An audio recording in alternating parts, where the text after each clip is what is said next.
আইনশৃঙ্খলা বাহিনী এবং ক্ষমতাসীন রাজনৈতিক দলের পক্ষ থেকে, ক্যাডার বাহিনী থেকে যে নির্মম মানবতাবিরোধী অপরাধ পরিচালিত হয়েছিল, তার তদন্ত সংস্থা থেকে বেশ কয়েকটি মামলার তদন্ত সম্পন্ন করেছে। তদন্ত প্রতিবেদনের উপরে ভিত্তি করে প্রসিকিউশনের পক্ষ থেকে 4টি মামলার ফরমাল চার্জ প্রস্তুত করে 2টি ট্রাইব্যুনালে দাখিল করা হয়েছে। একটি ট্রাইব্যুনালে সাবেক প্রধানমন্ত্রী শেখ হাসিনা, সাবেক স্বরাষ্ট্রমন্ত্রী আসাদুজ্জামান খান কামাল এবং সাবেক আইজিপি চৌধুরী আবদুল্লাহ আল মামুনের বিরুদ্ধে চার্জ গঠনের জন্য আগামী 10 জুলাই 2024 তারিখ অর্থাৎ আগামীকালকে ডেট ফিক্সড আছে। এছাড়াও আরও 3টি মামলা চার্জ গঠন পর্যায়ে আছে। আপনারা আরও জানেন যে জুলাই গণঅভ্যুত্থান চলাকালে সাবেক প্রধানমন্ত্রী শেখ হাসিনা সে লেথাল উইপেন ব্যবহার করে নিরস্ত্র মানুষকে নির্মমভাবে হত্যার নির্দেশ দিয়েছিলেন। ড্রোন ব্যবহার করে এই প্রোটেস্টারদেরকে অবস্থান লোকেট করে তাদেরকে নিরূপণের চেষ্টা করেছেন। হেলিকপ্টার থেকে গুলি করার নির্দেশ প্রদান করেছেন। শুধু তাই নয়, কেপিআই যেগুলো আছে, কি পয়েন্ট ইনস্টলেশন, দেশের এই সকল স্থাপনাগুলো ধ্বংসের নির্দেশ তিনি দিয়েছিলেন তার দলকে, যেন এই দায় ছাত্রদের উপরে দেওয়া যায়। টেলিফোন কনভারসেশনের এই অডিও রেকর্ড তদন্ত সংস্থার হাতে এসেছে।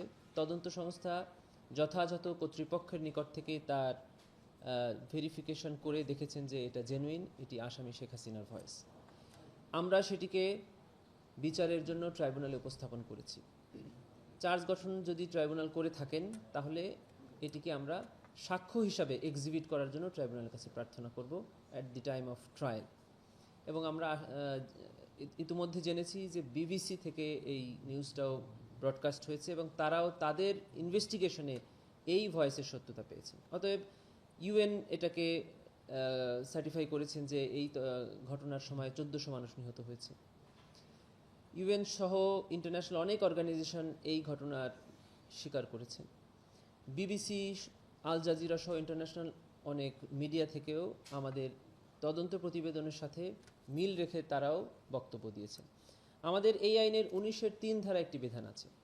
সেটি হলো, এই ধরনের আন্তর্জাতিক সংস্থা অথবা যে কোনো এনজিও অথবা সরকারি কোনো সংস্থা থেকে যদি এই ধরনের রিপোর্ট প্রকাশিত হয়, তাহলে ট্রাইব্যুনাল কোনো প্রমাণ ছাড়াই তাদের জুডিশিয়াল নোটিশ এবং কমন নলেজে এই ধরনের ঘটনার কে সাক্ষ্য হিসাবে গ্রহণ করতে পারে। এটা আমাদের আইনে আছে। এর আগেও করেছেন, যেমন মুক্তিযুদ্ধ হয়েছে দেশে, কত মানুষ নিহত হয়েছে, কত মানুষ আহত হয়েছে, এগুলো প্রমাণ করার কোনো দরকার নেই। আমরা এই ট্রাইব্যুনালে কিন্তু ফরমাল চার্জে এই আবেদন করেছি যে 24 সালে জুলাই গণঅভ্যুত্থান সংঘটিত হয়েছে, এটা প্রমাণ করার দরকার নেই, এটা জুডিশিয়াল নোটিস, এটা কমন নলেজ, এটা সবাই জানে। এবং যেসব ঘটনা ন্যাশনালি এবং ইন্টারন্যাশনালি আনডিসপিউটেড, সেগুলা আমাদের প্রমাণ করার দরকার হয় না। তারপরেও তার সকল প্রমাণ আমরা ট্রাইব্যুনালে দাখিল করেছি। যদি চার্জ ফ্রেম হয়, আমরা সেটা সাক্ষ্যের মাধ্যমে ট্রাইব্যুনালে উপস্থাপন করব। আমরা করেছি পুলিশের ক্রাইমস ইনভেস্টিগেশন ডিপার্টমেন্টের পক্ষ থেকে আমাদেরকে একটি রিপোর্ট দেওয়া হয়েছে এবং বলা হয়েছে যে এই ভয়েসটা জেনুইন এবং এখানে যিনি কথা বলেছেন তিনি এই মামলার আসামি।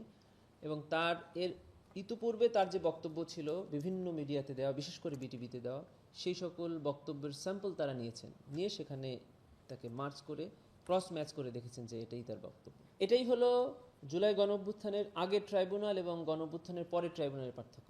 আগের ট্রাইব্যুনালের কোনো বিচার, কোনো স্টেপসই ইন্টারন্যাশনালি রিকগনাইজড হয়নি এবং তারা স্পষ্টই বলেছে যে এই বিচারকে তারা আন্তর্জাতিকভাবে স্বীকৃতি দিচ্ছে না। আর আমাদের এখানে তদন্ত প্রতিবেদন দাখিল করার আগেই ইউএনের তদন্ত প্রতিবেদনে এই ঘটনার সত্যতা পেয়েছে। তারপরে ওই একই ঘটনার সত্যতা আমাদের তদন্ত প্রতিবেদনে আসছে। আমরা যে বক্তব্য ট্রাইব্যুনালে দেই, পরবর্তীতে দেখা যায় ন্যাশনালি এবং ইন্টারন্যাশনাল সংস্থাগুলো সেই বক্তব্য সমর্থনেই তাদের প্রতিবেদন প্রকাশ করে। নিঃসন্দেহে আমরা বলবো যে আমাদের এই বিচার জাতীয় এবং আন্তর্জাতিকভাবে আরও অনেক স্ট্যান্ডার্ড ফলো করে হবে এবং সারা পৃথিবী এটাকে স্বীকার করবে। যাত্রাবাড়ি মামলার তদন্ত গিয়ে আমাদের তদন্ত সংস্থা দেখেছেন প্রায় 1.5 কিলোমিটার হলো প্লেস অফ অকারেন্স, মানে স্পট, এবং সেখানে শতাধিক ব্যক্তি নিহত হয়েছেন এবং হাজার হাজার ছাত্র জনতা আহত হয়েছে। এই ঘটনার তদন্ত প্রতিবেদনটা সম্পন্ন করাটা একটু সময় সাপেক্ষ, যার কারণে প্রসিকিউশনের সাথে আলাপ করে তদন্ত সংস্থা সিদ্ধান্ত নিয়েছে যে তারা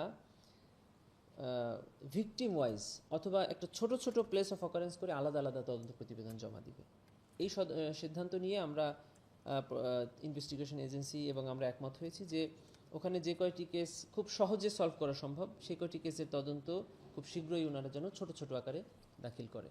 ওনারা সেইভাবেই কাজ করে যাচ্ছে।